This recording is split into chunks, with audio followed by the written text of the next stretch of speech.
বনটা দিকে চাইবা একটা বন আছে, ওই তো নির্জন বন, এখানে কোনো মানুষের কোলাহল নেই। এখানে বসে আমার প্রভুর নাম জপ করবো। ওম ভোলানাথ, ওম ভোলানাথ, ওম ভোলানাথ, হরে মুরারে, হরে মুরারে, হরে মুরারে, কৃষ্ণ কৃষ্ণ কৃষ্ণ, হরে হরে, রাম রাম রাম, মুকুন্দ মুরারে, মুকুন্দ মুরারে, জগদীশ্বর জগদীশ্বর, মহেশ্বর মহেশ্বর, জগদীশ্বর জগদীশ্বর, কৃষ্ণ কৃষ্ণ কৃষ্ণ, রাম রাম রাম। কইতে থাকবা, তুমি কইতে থাকবা রাম রাম। আস্তে আস্তে বলবো।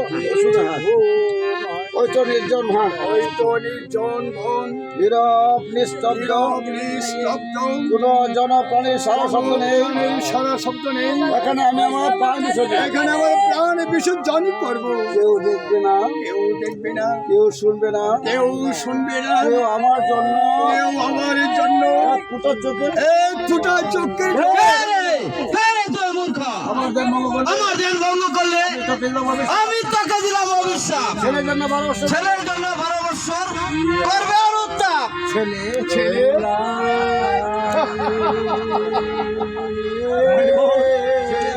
আমার ছেলে নেই, আমার ছেলে নেই, হবে রে মূর্খ, তোর ছেলে হবে।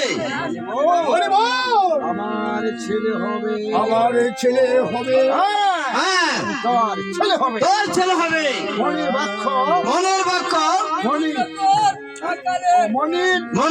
বাক্য কখনো লঙ্ঘন হয় না, কিন্তু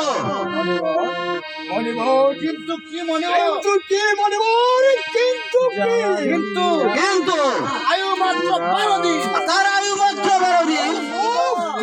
আমি পিতা হয়ে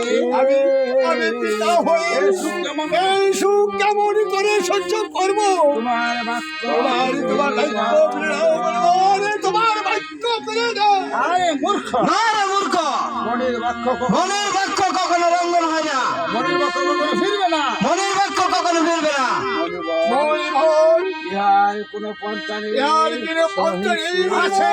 আছে।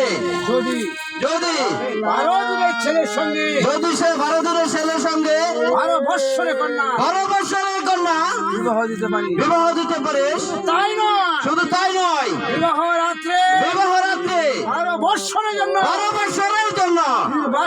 নির্বাসনে দিতে হবে, তবে সে জীবিত থাকবে। লাস্টে নামে আসছো কে? লাস্টে কত নামে আসছো কে? নিষাদ কে?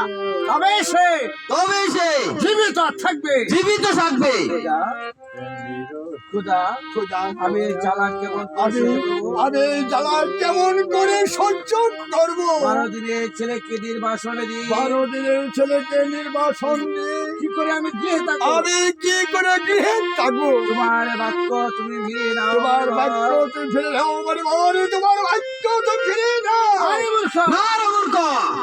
মনের বাক্য কখনো লঙ্ঘন হয় না, মনের বাক্য মানলে আশীর্বাদ, না মানলে অভিশাপ। শুধু অভিশাপ করবা, কখনো করে না।